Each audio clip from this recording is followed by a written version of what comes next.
তাদের ইবাদত বন্দেগী শুধু মসজিদে হয় না, তাদের ইবাদত বন্দেগী কোথায় হয় জানেন? হ্যাঁ, বনে জঙ্গলে, এমনকি কবরে পর্যন্ত হয়। 75-76 পৃষ্ঠা দেখেন।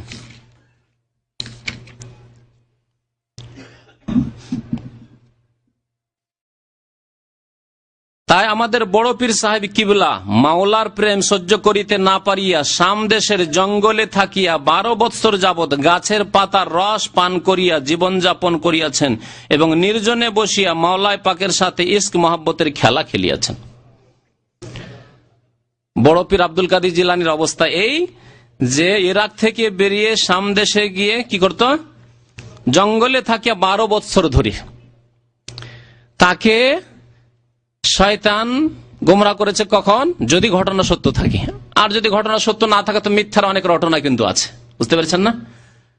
কারণ আব্দুল কাদের জিলানী সম্পর্কে সঠিক সিদ্ধান্ত বলাই মুশকিল। তার কিতাব গুনিয়াতুত তালিবিন একবার কোরআন হাদিসের কিতাব, সুন্দর কিতাব।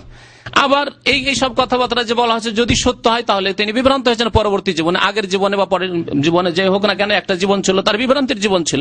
অথবা এসব মিথ্যা ঘটনা তার ইন্তেকালের পরে সব চাপিয়ে দেওয়া হয়েছে তার উপর, এতে কোনো বিচিত্র নেই। বৌদ্ধদেব যখন রাজার ছেলে ছিল, তো নেপাল থেকে বেরিয়ে এসে, আমি অনেকবার এই ঘটনা আপনাদের সামনে বয়ান করেছি, কাশী বিশ্বনাথে, গয়াতে, এগুলোতে এসে কয়েক বছর ধরে বনে জঙ্গলে সে তপস্যা করত। এই তপস্যায় তাকে বেশি না, আমি ছোটকালে পড়েছি, যদি আমার স্মৃতিশক্তি ভুল না করে, 7 থেকে 8 বছর বলা হয়। 7 বছর 8 বছর পরে সে কোন শয়তানকে পেয়ে গেল, বলে যে সিদ্ধি লাভ করলো, তপস্যা করে সিদ্ধি লাভ করলো, তারপরে ধর্ম প্রচার শুরু করলো, বৌদ্ধ ধর্ম, যে বৌদ্ধ ধর্মের নাম হচ্ছে। আর এই ধর্ম যে 12 বছর বনে জঙ্গলে সামদেশের ঘুরে ঘুরে যেই ধর্ম, সেই ধর্মের নাম হচ্ছে কাদেরিয়া ধর্ম। বুঝতে পেরেছেন? কাদেরিয়া ধর্ম, আব্দুল কাদের জিলানী নামে যে তরিকা আছে, সেই তরিকার নাম হচ্ছে কাদেরিয়া। জি, পৃষ্ঠা নম্বর 83-84। অনেক কথাই রয়েছে, তবে কিছু কথার উপর সংক্ষিপ্ত করছি। খাজা মঈনুদ্দিন চিশতি সম্পর্কে কিছু কথা শোনেন। অনেক বাড়াবাড়ি কথাবার্তা রয়েছে, তার মধ্যে শোনেন কিছু কথা। বলছেন খাজা মঈনুদ্দিন চিশতির কাছে আল্লাহর খোঁজ খবর আসতো। শোনেন, তখন রব্বুল আলামিন পীর সাহেবকে খবর জানাইলেন। রব্বুল আলামিন পীর সাহেবকে খবর জানালেন। আল্লাহ নবীর পরে কারো কাছে ওহী এসেছে? আল্লাহর খবর কিভাবে আসে? জিবরাইল মারফত ওহী ছাড়া কোনো খবর আসে না। তারপরে মানুষ, যে কোনো মানুষ হোক না কেন, তার স্বপ্ন ভালো হইতে পারে, মন্দ হইতে পারে, শিরকি হইতে পারে, খেয়ালি পোলাও হইতে পারে। হ্যাঁ, নবী সাল্লাল্লাহু আলাইহি ওয়াসাল্লাম হাদিসে বলেছেন, দিনে খুব খেয়াল করলেন, কোন মেয়ের কথা বা নিজের স্ত্রীর কথা খুব চিন্তা করেন, রাত্রে ওকেই দেখছেন, হয় না? কারো সাথে কোনো ঝগড়া হয়েছে, বিবাদ হয়েছে, রাত্রে দেখছেন ভয়ঙ্কর অবস্থা, সে আপনাকে মারতে আসছে। এগুলো হচ্ছে খেয়ালি পোলাও। যা খেয়াল করেছেন দিনে, তা দেখছেন ঘুমের অবস্থায়। তাহলে শয়তান মানুষকে নিয়ে খেলা করে অধিকাংশ সময় ঘুমের অবস্থায়, ভালো ভালো মানুষকে নিয়ে খেলা করে।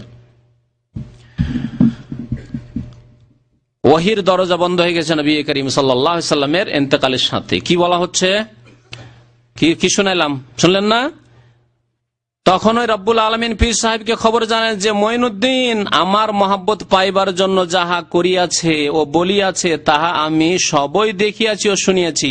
মঈনুদ্দিনকে আমি কবুল করিয়া লইলাম। খাজা মঈনুদ্দিন চিশতিকে আল্লাহ নাকি খবর দিচ্ছেন পীরকে যে আমি কবুল করে নিলাম। তখন কুতুবুল আখতার সাহেব বলিলেন, বাবা মঈনুদ্দিন, তার পীর, আল্লাহ পাক তোমাকে কবুল করিয়েছেন। খবরও চলে আসলো, আর মঈনুদ্দিন চিশতিকে খবরও দিয়ে দিলেন, আল্লাহ পাক তোমাকে কবুল করেছেন। এখন চলো মদিনা শরীফ গিয়া রাসূলের কাছে তোমাকে পৌঁছিয়ে দিই। যখন আল্লাহ কবুল করে নিয়েছেন, তো শুধু রসুলের কবুল করা বাকি আছে, চলো রসুলকেও কবুল করিয়ে দিই, রসুলের কাছেও কবুল করিয়ে দিই। তিনি কবুল না করিলে কাজ হবে না। আল্লাহ কবুল করে নিলেন, তারপর রসুল কবুল না করলে কাজ হবে না। এক তো কুপুরি কথা, আল্লাহ কবুল করলেন, খবর দিলেন, আসমানি খবর, গায়েবের খবর জানলো, অথচ আসমান জমিনে গায়েবের খবর আল্লাহ ছাড়া কেউ যায় না। সূরা নামলে একাধিক আয়াত রয়েছে কোরআনে কারিমে গায়েব সম্পর্কে। আল্লাহ সূরা নামলে ইরশাদ করছেন, কুল, হে নবী বলে দেন, লা ইয়ালামু মান ফিস সামাওয়াতি ওয়াল আরদ, আকাশ জমিনে কেউ অদৃশ্যের কথা, গায়েবের কথা জানে না, আল গায়বা ইল্লাল্লাহ, আল্লাহ ছাড়া। ওয়া মা ইয়াশউরুনা, এবং যারা চলে গেছে বা দুনিয়ার লোক বেঁচে আছে, তারা আইয়ানা ইউবাসুন, কখন তাদেরকে উঠা হবে, কোন সালে তারা উঠবে, কিয়ামত হবে, কেউ জানে না। ওয়া মা ইয়াশউরুনা আইয়ানা ইউবাসুন। কোরআন তো একদিকে শিক্ষা দেয়, আর এদের শিক্ষা অন্যদিকে। তিনি না কবুল করলে কাজ হবে না। কেন কাজ হবে না? তার মজার কথা শুনে, কেননা আল্লাহ পাক কোন সময় রাগ হইলে রাসূল সাল্লাল্লাহু আলাইহি ওয়াসাল্লাম ভিন্ন অন্য কেউ তাহাকে ঠান্ডা করিতে পারেন না। আল্লাহ রাগ হইলে রসুল ঠান্ডা করবে কি? এই কথা বলিয়া মদিনা শরীফের দিকে রওনা হইলেন। বহু দুঃখ কষ্ট করিয়া যখন মদিনা শরীফের নিকট পৌঁছিলেন এবং হুজুর পুরনোর রওজা মোবারক, নীল গম্বুজ ইত্যাদি দেখা গেল, তখন মইনুদ্দিন চিশতি পা হইতে জুতা খুলিয়া ফেলেন ও বলিলেন, যেই জমিনে রাসূলুল্লাহ সাল্লাল্লাহু আলাইহি ওয়াসাল্লাম শুয়ে আছেন সেই জমিনে এর ওপর জুতা পরিয়া জুতা পায়ে দিয়া চলা আমার দিলে সহ্য করিবে না। চলেন ঠিক আছে, এটুকু আদব করলো সুন্নত হোক আর বিদআত যাই হোক। এবং খালি পা দ্বারা ওখানে যাওয়া বেয়াদবি হইবে, এমনকি খালি পায়ে যাওয়া বেয়াদবি হয়। তাহলে কি করতে হবে? এখন উঠতে হয়। এই জন্য তিনি, এখন শুনেন, তিনি হাঁটু দিয়া হামাগুড়ি দিতে দিতে রওজা মোবারকের কাছে গিয়া নেহায়াত আদব ও রোনাজারির সাথে বলিতে লাগিলেন। যদি নবীর দরবারে হামাগুড়ি দিয়ে এরকম আসতে হয়, তাহলে আল্লাহর দরবারে মসজিদে 5 ওয়াক্ত নামাজ পড়তে আসছেন যারা চিশতির ভক্ত, তারাকে মসজিদে কেমন করে আসতে হবে? আল্লাহর দরবারে বেশি আদব করবেন না নবীর দরবারে বেশি আদব করবেন? আরে কমের পক্ষে সমান আদব তো করবেন। আর যদি সমানও করে দেন, মুশরিক হয়ে যান, তারপরে তো সমান আদব করবেন। আল্লাহর আদব সম্পর্কে একেবারে গাফিল হয়ে যায় না।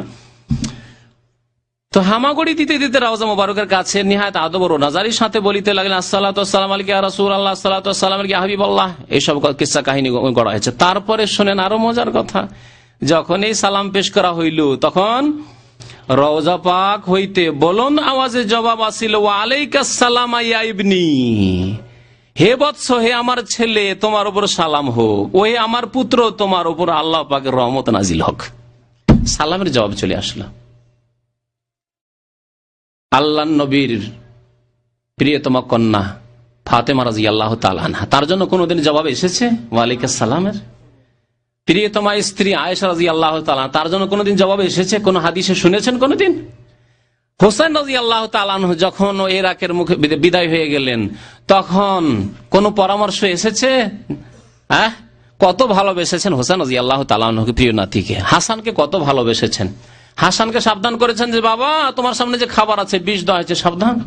হোসেন তুমি যেও না, বিশ্বাসঘাতক বেঈমানেরা গাদ্দারি করবে, ইরাকবাসী, খবরদার যেও না, তোমাকে ডাকছে, গিয়ে বিশ্বাসঘাতকতা করবে তারা, বলেছেন। বাবা আলাইকুম আসসালাম, তোমার আল্লাহর রহমতে কোনদিন সালামের জবাব এসেছে কবর থেকে? বলুন, এসেছে কি? কখনো আসেনি। আল্লাহ নবীর 1,24,000 সাহাবায়ে কেরামের কারো জন্য সালামের জবাব আসেনি। তাহলে এদের জন্য কোথা থেকে সালামের জবাব আসে? প্রথম কথা, এগুলি হয় রটনা, মিথ্যা কথা এক। আর যদি মিথ্যা না হয়, বলে যে সত্যই হতে পারে, তাহলে শয়তান এদেরকে নিয়ে খেলা করেছে। 2-এর 1 অবশ্যই হয়েছে, তৃতীয় আর কোনো নেই। আল্লাহ নবীর কবর থেকে কোনোদিন জবাব আসবে না, আর আসেনি। শয়তান এদেরকে নিয়ে খেলতাম আশা করেছে। শয়তান আওয়াজ দিয়ে মনে করলো যে আরে বাপরে, কবর থেকে আওয়াজ আসলো, হতে পারে নাকি? অসম্ভব কিছু নেই। যারা শিরক করে তাদেরকে শয়তান ওইভাবে বিভ্রান্ত করে, যে যেমন কাজ করে তাকে সেইভাবে বিভ্রান্ত করে। যে অহংকারী, অহংকার দিয়ে ধ্বংস করে। যে মদপান করে, যে জেনা করে, তাকে ওইভাবে ধ্বংস করে। আর যে শিরক বিদআত করে, ওইভাবে ধ্বংস করে। একমাত্র নিরাপদ থাকবে তৌহিদবাদী, ইন্নাল্লাযীনা আমানু ওয়া আমিলুস সালিহাত। ঈমান সুন্দর, ঈমানের শিরকের সংমিশ্রণ নেই। আল্লাযীনা আমানু ওয়া লাম ইয়ালবিসু ঈমানাহুম বিযুলম, যুলমের শিরকের সংমিশ্রণ করেনি, তৌহিদবাদী। আর সুন্নাত নবীর তরিকার অনুসারী, আর অন্য কোন তরিকা আমার কাছে নেই। তারাই শয়তানের বিভ্রান্তি থেকে, গুমরাহি থেকে বেঁচে থাকতে পারবে। আর না হলে শয়তানের বিভিন্ন অস্ত্র আছে, যাকে যেমন দেখে তাকে সেইভাবে। কেউ যদি স্বপ্নের পিছনে ছুটে, যেমন এদের অবস্থা, তাহলে তাদেরকে স্বপ্ন দিয়ে শয়তান গুমরাহ করে। কবর মাজারের পিছনে ছুটে, পীরের পিছনে ছুটে, আল্লাহ তাদেরকে ওই দিয়ে গুমরাহ করে। শয়তানকে লাগিয়ে দেয় যে তুমি তোমার কাজ করো।